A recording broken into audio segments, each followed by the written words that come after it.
आदरणीय दर्शकबिन नमस्कार।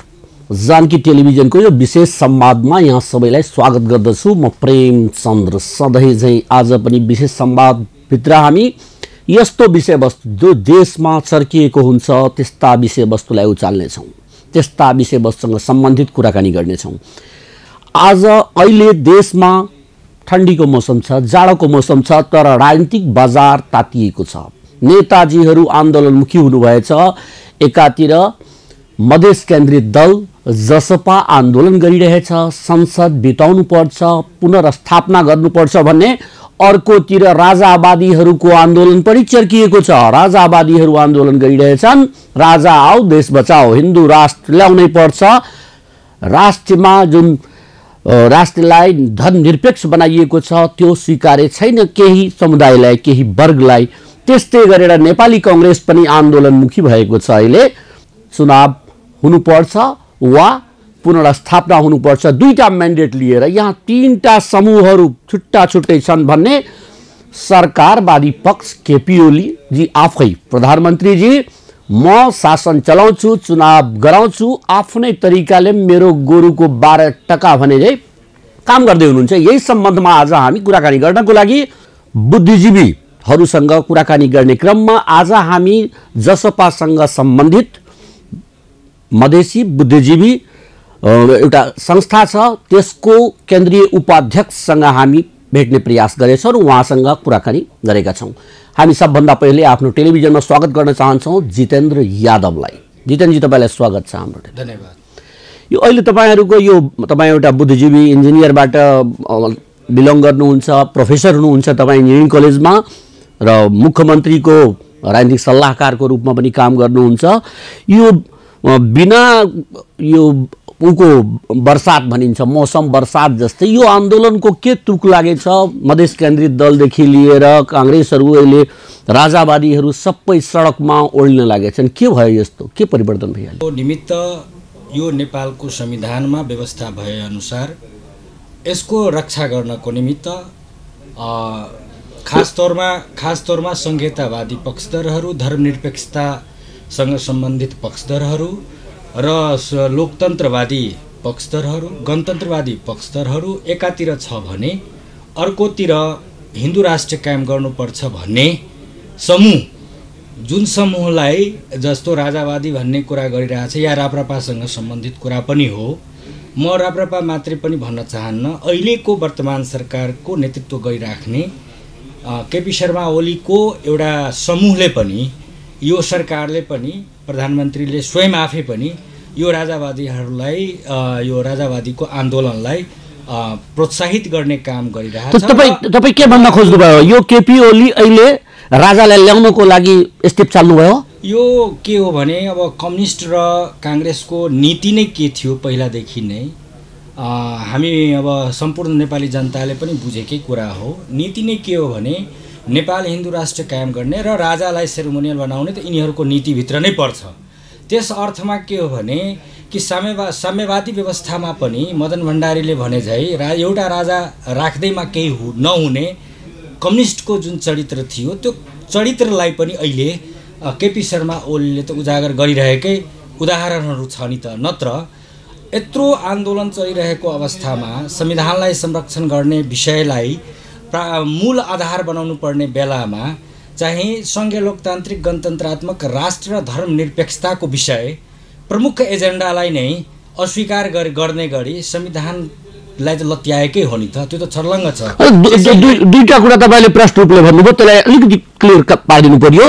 आम जनताले बुझ्ने भाषामा तपाईँले यो भनिदिनुहोस्, तपाईँहरू संविधानको पहिले पनि आलोचक, यो संविधान राम्रो संविधान होइन, यो संविधान जलाउनु पनि भयो, कालो दिवस मनाउनु हो विगतमा तपाईँहरू, र संशोधन प्रस्ताव राखेर तपाईँको अध्यक्ष उपेन्द्र यादवजी सरकार छोड्नुभयो। त्यसमा यो संविधानको दुहाई दिँदै हुनुहुन्छ अहिले तपाईँहरू कि यो संविधानको उल्लङ्घन गरे ओली सरकारले, यो संविधानको उल्लङ्घन गरे ओली सरकारले, तपाईँहरू नारा लगाउनुहुन्छ कि यो संविधानको रक्षाको लागि तपाईँहरू अब लडाइँ गर्दै हुनुहुन्छ? यस्तो छ, अब परिवर्तनको लागि नेपाली जनताले ठुलो योगदानहरू दिएका छन्। जस्तो संहिताको लागि ऐतिहासिक मधेस जनविद्रोह, गणतन्त्र रक्षाको निमित्त या गणतन्त्र आउनुपर्छ भन्ने ऐतिहासिक जनयुद्ध जुन हाम्रो सशस्त्र जनयुद्ध थियो, माओवादीले गरेको जनयुद्ध थियो र यो समावेशी पूर्ण समावेशिताको लागि र तपाईको संविधानमा चाहिँ सीमाङ्कन जुन अहिले प्रदेशको संरचना भएको छ, पहिचानको आधारमा प्रदेशको संरचना भएको छैन, यो संविधानले समेट्न सकेका छैन।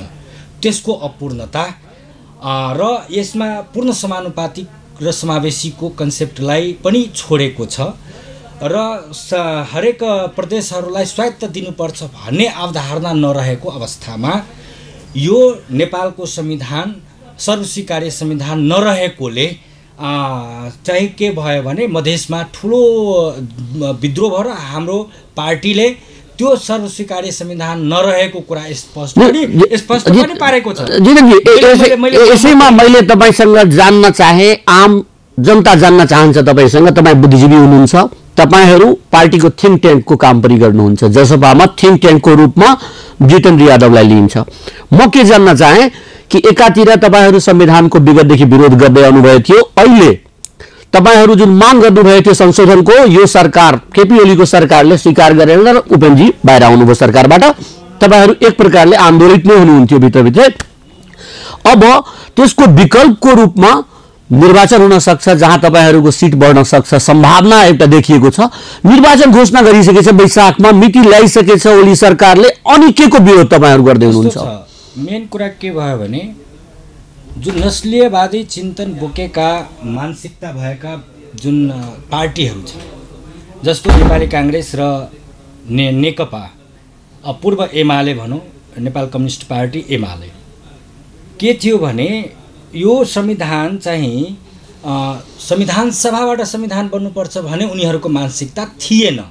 तर ऐतिहासिक जनयुद्धका कारण र ऐतिहासिक मधेस जनविद्रोहका कारण दुईटै आन्दोलनले के म्यान्डेट दियो भने, जनताले के म्यान्डेट दियो भने कि संविधान सभाबाट यो संविधान बन्नुपर्छ, संविधान सभाबाट नै संविधान किन बन्नुपर्छ भन्ने कुरा के हो भने कि आम नेपाली जनताको स्वामित्व हुने गरीको संविधान बन्नुपर्छ भन्ने मान्यता हो। त्यस अर्थमा यो संविधान सभाबाट यो संविधान बन्नको निमित्त चाहिँ तत्कालीन मधेसी जनअधिकार फोरम नेपालदेखि हुँदै, सङ्घीय समाजवादी फोरम नेपालदेखि हुँदै, समाजवादी पार्टीदेखि हुँदै अहिले जनता समाजवादी पार्टी जुन एकीकृत मधेस आन्दोलनको एउटा उपलब्धिको रूपमा जुन प्राप्त भएको छ जसपा, त्यसको सामूहिक विचार र ऐतिहासिक जनयुद्धको सामूहिक विचार र जनताको सामूहिक विचारलाई लिएर यो संविधानलाई ल अब निर्माण गर्नुपर्छ भन्ने स्थितिमा त आयो। तर जनताको बहुमत जुन संविधान सभाबाट संविधान निर्माण हुनुपर्छ भन्ने कुराको विपक्षमा, मतलब विपक्षमा चाहिँ बहुमत भयो र 2/3 बहुमत नेपाली काङ्ग्रेस र एमाले पार्टीमा गयो। त्यसैले त्यो पार्टीले के गरेको छ भने नस्लीय चिन्तन बोकेर त्यो पार्टीले के गर्यो कि आम नेपाली जनताको लागि संविधान बनाउन असफल भयो।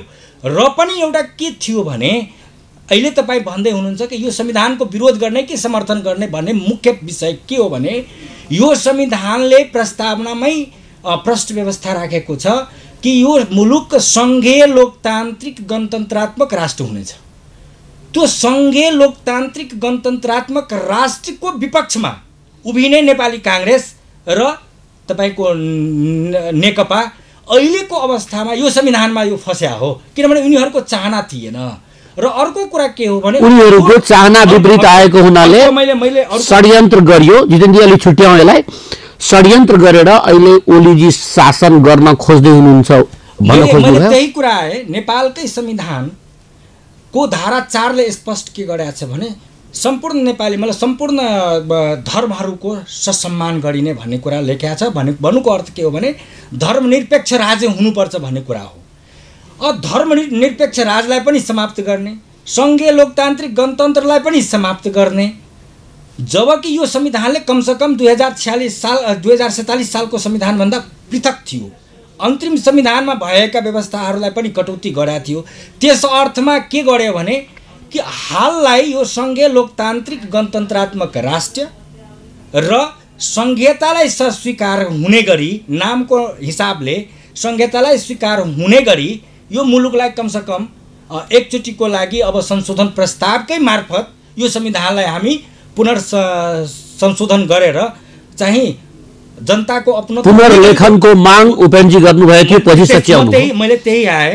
त्यसैले यो चाहिँ संविधानलाई स्वीकार गरिकन संविधान भनेपछि कुनै बाइबल र कुरान पनि होइन, यो जनताको इच्छा आकांक्षा अनुसार यसमा संशोधन हुने कुराहरू व्यापक कुरा हो। त्यसैले संशोधनको प्रस्तावको सम्बन्धमा पनि संविधानले चाहिँ एउटा के अरे एउटा धारा बनाएको छ।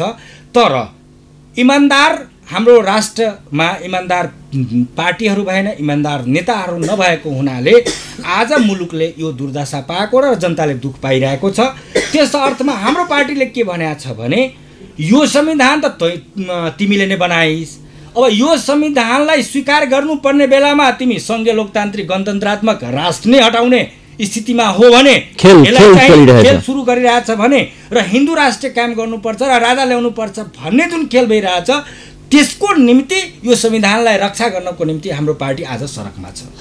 सडक आन्दोलन चर्काउने बेला आइसक्यो। चुनाव भन्दा पहिले मधेसी दल सडक आन्दोलन गर्छन्, चर्काउँछन्, केही शहीद बनाउँछन् र फेरि सरकार बन्नको लागि मन्त्रीमा जाने जुन खेल छ, आम नागरिकले यस्तो भन्दैछ, के भन्नुहुन्छ यसलाई? त्यो के हो भने सुरु भइसक्यो खेल। आम नेपाली जनताले बुझेको कुरा हो र सम्पूर्ण उत्पीडित राष्ट्रियहरूले बुझेको कुरा हो।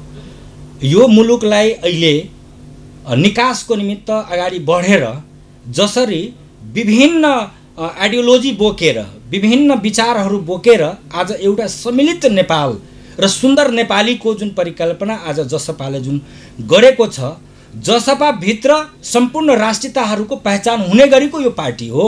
त्यस अर्थमा के हो भने कि समाजवादलाई समाजवाद उन्मुख बनाएर देशलाई अगाडि बढाउने, समृद्धिको बाटोमा ल्याउने, सुशासन कायम गर्ने, संघीयतालाई बलियो पार्ने र सम्पूर्ण नेपालीको अपनत्व हुने गरेको शासन सत्ता बुझ्ने गरी शासन सत्ता र उपलब्ध हुने गरेको शासन सत्ता स्थापना गर्नको निमित्त आज जनता समाजवादी पार्टी चुनावको लागि मात्रै होइन, हरेक समयमा सरकार, सदन र सडकमा सङ्घर्षरत छन् र रहिरहनेछन् भन्ने कुरामा आम नेपाली जनता हरेक आन्दोलनमा तपाईहरूको निर्वाचनभन्दा पहिले हुने आन्दोलनमा केही न केही शहीद बनाएर चुनावमा जानुहुन्छ, तपाईहरू के भन्नुहुन्छ यसलाई? होइन, त्यस्तो केही पनि छैन।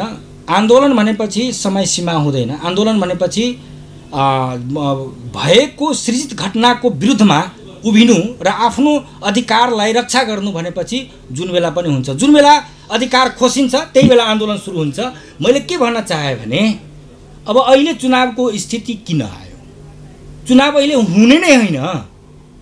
नेपालको संविधानले स्पष्ट व्यवस्था छ, धारा 85 ले भनेको छ कि सङ्कटकालीन अवस्था बाहेकको 5 वर्षसम्मको लागि यो संसद व्यवस्था लागू हुन्छ भन्ने कुरा त छँदैछ नि त। अहिले सङ्कटकालको मैले कारणहरू देखाएँ। सङ्कटकाल भन्नेको अहिले लगाउन सक्ने ठाउँ नम्बर 1 ओलीजीको भाषा मैले साप्टी लिए, नम्बर 1 मा अहिले कोरोनाको महामारी फैलिएको अवस्था, नम्बर 2 भारतसँगको सम्बन्ध चिसिएको अवस्था, किनभने नेपालको कुनै पनि पत्र भारतले स्वीकार गरिरहेको छैन, सीमा नाका अहिले बन्द चलिरहेछ 11 महिनादेखि। यो कारण देखाएर अहिले आपतकाल लगाउन सकिन्छ कि सकिन्न? कुनै पनि मुलुकले आन्तरिक समस्या नबुझेर बाहिरको समस्या लिएर सङ्कटकाल घोषणा गर्न सकिन्छ र? यो भारतीयको लागि बोलेको हो कि नेपालीको लागि बोले हो? यो नेपालीको लागि यो सरकार हो कि भारतीयको लागि यो सरकार हो? भारतले आफ्नो काम गरिरहेछ, चीनले आफ्नो काम गरिरहेछ, नेपालले त आफ्नो काम गर्न सक्नु पर्थ्यो नि त।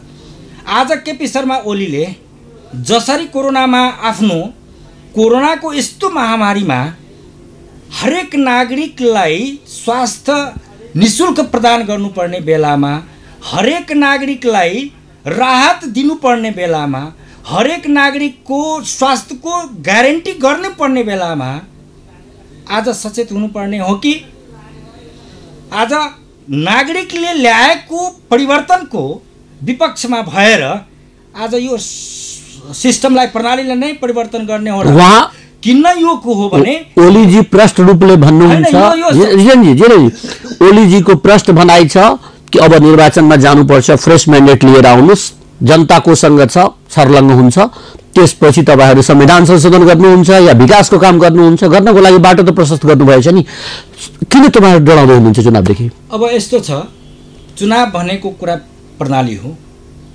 हामीले जनता समाजवादी पार्टीले त्यसैले भनिरहेछ कि प्रत्यक्ष कार्यकारी राष्ट्रपति, प्रत्यक्ष कार्यकारी प्रधानमन्त्री संविधानले अपनत्व गरोस्, किनभने वर्गीय मुक्तिको लागि, वर्गीय सवालको निमित्त पनि तपाईको के हो भने पूर्ण समानुपातिक प्रतिनिधित्व जबसम्म यो नेपालमा हुँदैन तबसम्म वर्गीय मुक्ति हुँदैन। पुँजीवादी मानसिकताले नै यो चुनावी अभियानलाई अगाडि बढाउँछ। भन्नुको के अर्थ हो, अहिलेको चुनावमा मासु र रक्सी अहिलेको अवस्थामा के हो चल्छ। अहिलेको अवस्थामा के हो भने कोरोनाको यस्तो महामारी भएको अवस्थामा, देशको अर्थतन्त्र दिन प्रतिदिन घटेको अवस्थामा, सम्पूर्ण उद्योग कल कारखानाहरू ब्याङ्कहरू कोल्याप्स भएको अवस्थामा, व्यापार चौपट भएको अवस्थामा र बाहिर जुन हाम्रो युवा पुस्ताका बाहिर हाम्रो जति 40 लाख युवाहरू बाहिर गएको थिए, तिनीहरू फर्किएको अवस्थामा अहिले पनि बाहिर छन्। फर्किएको अवस्थामा गम्भीर हुनुपर्छ कि पर्दैन? सरकार गम्भीर हुनुपर्छ कि पर्दैन? केपी शर्मा ओलीलाई यतातिर ध्यान छैन। अहिले महामारीकै मैले कुरा गरेँ, अहिले महामारीले गर्दा उहाँले सङ्कटकालीन लागिरहेछ भनेपछि महामारीमा त हरेक नागरिकलाई हार गुहार गरेर हरेक नागरिकलाई सुरक्षा गर्नुपर्ने उसको दायित्व हो नि त, सरकारको दायित्व हो नि त, राज्यको दायित्व हो नि त। त्यस अन्तर्गत यो खोप जुन अहिले विश्वभरि नै अब खोपको स्थिति आइरहेछ, यहाँ खोप लगाउनलाई कम्तीमा 1 खरब रुपियाँ चाहिन्छ। त्यतातिरको व्यवस्थापन कहीँ पनि छैन।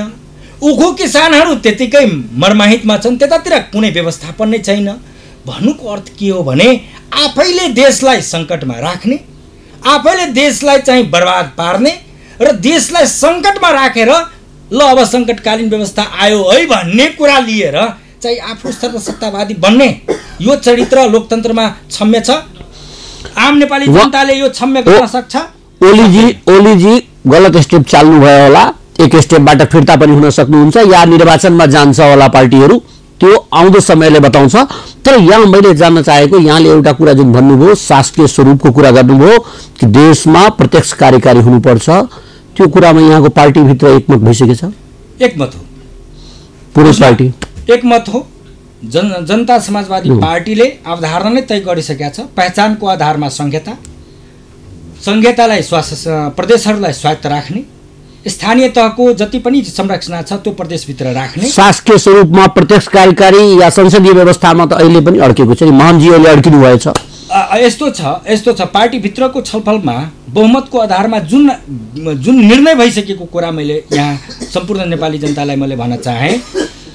अहिले जनता समाजवादी पार्टीले 10+1 को अवधारणा लिएर संहिता निर्माण गर्नको निमित्त पूर्ण निर्वाचन प्रणाली नै फेरिनको लागि पूर्ण कार्यकारी मतलब पूर्ण समानुपातिक हुने गरीको निर्वाचन प्रक्रिया अगाडि बढाउने र कार्यकारीमा जुन राष्ट्रपति हो या प्रधानमन्त्री हो, कार्यकारी पक्ष दुईतिर राख्ने, प्रत्यक्ष कार्यकारी राख्ने, जनताबाट निर्वाचित राष्ट्रपति राख्ने, जनताबाट निर्वाचित प्रधानमन्त्री राख्ने, त्यसमा र पूर्ण समानुपातिकको रूपमा जुन बहस अगाडि बढिसकेको छ र संसद पूर्ण समानुपातिक व्यवस्था आउनुपर्ने जुन बहस हो, त्यो किन भएको छ भने किनभने नेपाली जनता अहिले पनि गरिबी भुखमरीबाट ग्रसित जनता हो, जो बहुसंख्यक छ नेपालमा, र बहुसंख्यकलाई जहाँ पनि कदर गर्नुपर्छ।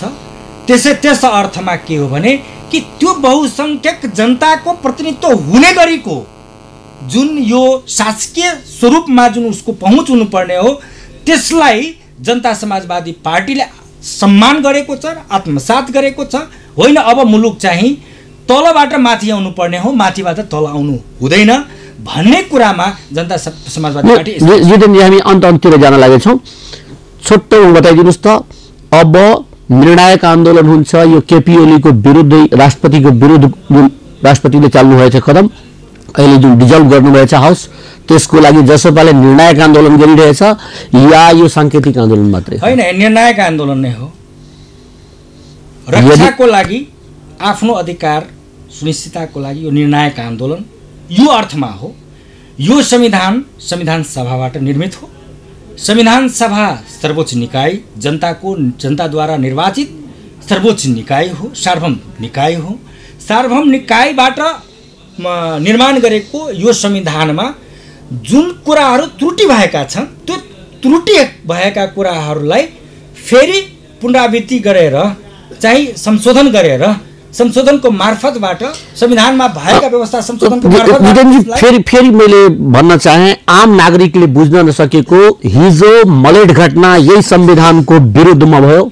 यो संविधान जलाउनको लागि, यो संविधानको विरोध गर्नको लागि, ओलीको कार्यक्रमलाई बिथोल्नको लागि तपाईको कार्यकर्ताहरू, तपाईहरूसँग जोडिएका जनताहरू गएको बेला त्यहाँ घटना भएको। आज फेरि त्यो संविधानको रक्षाको लागि तपाईहरू आन्दोलन गराउँदै हुनुहुन्छ। हैन, यस्तो कति जनता तपाईहरूसँग विश्वास हुन्छ?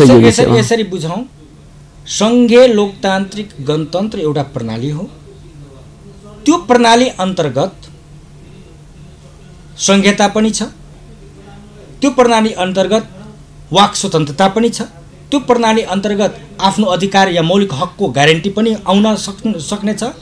भनेपछि प्रणाली भएको जुन संविधान छ त्यसको रक्षा गर्नको निमित्त अगाडि बढ्या हो। र त्यो किन भएको हो भने, किनभने आन्दोलनले दिएको म्यान्डेटै के थियो भने जनताद्वारा संविधान बनाउनुपर्छ भनेपछि संविधान सभाबाट संविधान बनाउनुपर्छ भन्ने जुन म्यान्डेट थियो, त्यो म्यान्डेटबाट प्राप्त अहिलेको जुन संविधान छ त्यो संविधान अपुरो थियो। अपुरो भएको हुनाले यो संविधानको विरोध हामी गरे हौं।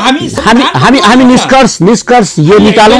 यस सम्बन्धमा आम नागरिकले बुझ्ने गरी, आम जनताले बुझ्ने गरी यो भन्न मिल्छ कि पहिले संविधानको विरोध गर्ने जसपा अहिले संविधानको रक्षाको लागि पनि संघर्ष गर्न तत्पर छ, तयार छ? छैन। नेपालको संविधान भनेपछि अपुरो हो।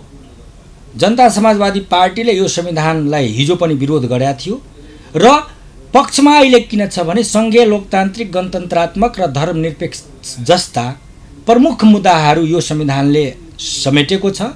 त्यसको निमित्त जुन अहिले पार्टीहरू राजाको परिकल्पना गरिरहेछ, संघीय लोकतान्त्रिक गणतन्त्र र धर्मनिरपेक्षलाई बर्बाद पार्ने स्थितिमा जसरी अगाडि बढिरहेछ र जनतालाई धोका जुन दिइरहेछ, त्यो जनतालाई धोका नहोस् भन्ने कुरामा जनता समाजवादी पार्टीले यो संविधानलाई रक्षा गर्दै अन्ततिर जान लागेको छौं। संशोधनको मार्फत छोटो प्रश्न, छोटो उत्तर दिनुस्।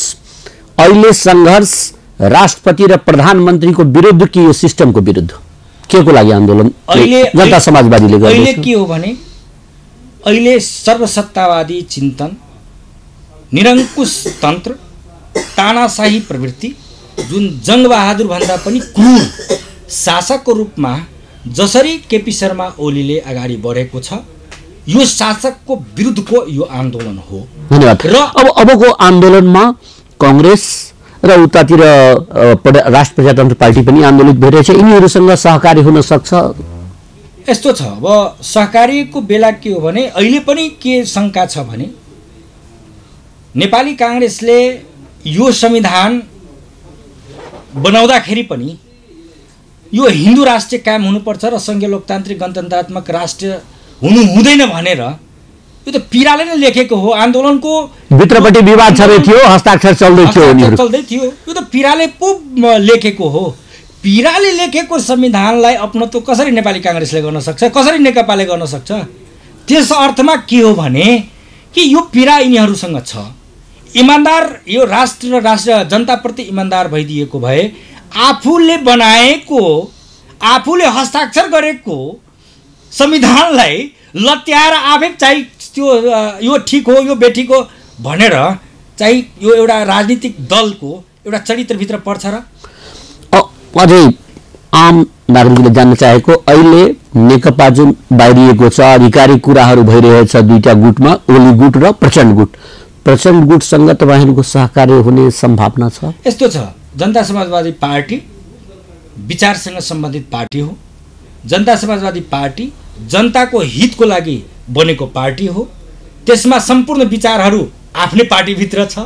त्यस अर्थमा के हो भने कसैसँग अब मैले भने नि सहकार्य र सहमति राजनीतिकमा खुल्ला बाटो हुन्छ, त्यो हुनसक्छ, कुनै बेला हुनसक्छ होला।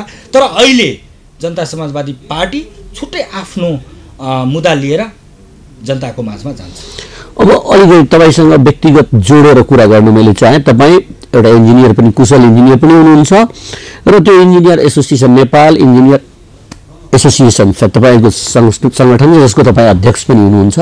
यसपालि अब चुनाव हुँदैछ केन्द्रमा, त्यहाँ यो छुट्टै लड्छ या नेपाल तराई इन्जिनियर समाजसँग मिलेर तपाईँहरू जाँदै? यस्तो छ, अब यो 56 वर्ष भइसक्यो नेपाल इन्जिनियर एसोसिएसनको स्थापना भएको। 56 वर्षसम्मको जुन अहिलेको अवस्था हेर्दाखेरि हाम्रो जुन एसोसिएसन छ, नेपाल इन्जिनियर समाज हाम्रो एसोसिएसन हो। नेपाल इन्जिनियर समाजले अब तपाईको यता गणतान्त्रिक र पेशागत दुईटा अहिले मिल्या हो। यतातिर सिडेन भनेपछि काङ्ग्रेस निकट यो इन्जिनियर एसोसिएसन छ। सिडेन र अहिले पिएन जुन छ यो नेकपा र उसको काङ्ग्रेसको अहिले वर्चस्वमा हो। त्यस अर्थमा के हो भने चुनावी तालमेल गर्नको निमित्त प्रदेश नम्बर 2 मा त कसैको चल्दैन, तर राष्ट्रव्यापी रूपमा हामी सहकार्य गरेर अगाडि जान्छौँ। प्रदेश नम्बर 2 मा कुन संगठन जित्दैछ? नेपाल तराई इन्जिनियर समाज या नेपाल इन्जिनियर समाज? नेपाल इन्जिनियर समाज नै यहाँको प्रदेश नम्बर 2 लगायत देशको नेतृत्व गर्छ भन्ने विश्वास छ। धन्यवाद हामीसँग समय दिनुभयो यसको लागि। फेरि कुराकानी गर्ने बाचा गर्दै आज बिदा हुन्छु। आदरणीय दर्शकवृन्द, हामी कुराकानी गर्दै थियौँ नेपाल इन्जिनियर समाजको अध्यक्ष तथा बुद्धिजीवीको राष्ट्रिय उपाध्यक्ष हुनुहुन्छ उहाँ। यस्तै गरेर जसपाको एउटा प्रभावशाली युवा नेताको रूपमा पनि मान्नुहुन्छ, आउँदो भविष्यको रूपमा उहाँ थिङ्क ट्याङ्क अहिले हुनुहुन्छ पार्टीको भन्ने, नेतृत्वकर्ता पनि बन्ने उहाँमा क्षमता देखिएको छ। उहाँले बडा प्रष्ट रूपले भन्नुभयो अहिले नेपाली कांग्रेसको जुन रोड म्याप छ आन्दोलनको त्यो कहीँ न कहीँ धोका दिने पाटोमा गइरहेको छ।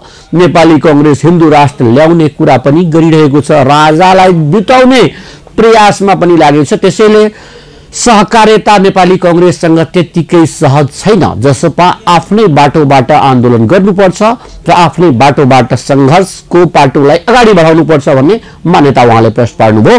आन्दोलन निर्णायक हुँदैछ। सत्ता साझेदारहरू विरुद्धको यो आन्दोलन सफल होस्, राष्ट्रमा संघीयता, गणतन्त्र, लोकतन्त्र कायम रहोस् भन्ने हामी पनि आफ्नो चाहना राखेको छौं। आजको संवाद सिद्धिने बेला आइसकेको छ, तर हेर्दै गर्नुहोला जानकी टेलिभिजन। नमस्कार।